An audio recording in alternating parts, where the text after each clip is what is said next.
Hello বন্ধুরা, আমাদের আজকের বিষয় হচ্ছে ফটোশপে কিভাবে আমরা রেড কালার গ্রেডিং ইফেক্ট তৈরি করতে পারি। চলুন শুরু করা যাক।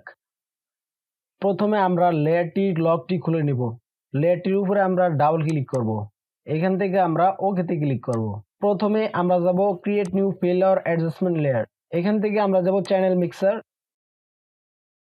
প্রিসেট ডিফল্ট রাখবো। আউটপুট চ্যানেল রেড থেকে আমরা করে দেব গ্রিন। রেড আমরা 0% রাখবো, গ্রিন আমরা 0% রাখবো, ব্লু আমরা 100% রাখবো। তারপর আমরা এখান থেকে ক্লোজ করে দিব। সো এবার দেখুন আমাদের রেড কালার গ্রেডিং ইফেক্ট তৈরি হয়েছে। সো এভাবে আপনারা করতে পারবেন। ভিডিওটি ভালো লাগলে অবশ্যই লাইকে ক্লিক করবেন এবং আমার চ্যানেলটি সাবস্ক্রাইব করবেন। ভিডিওটি দেখার জন্য ধন্যবাদ।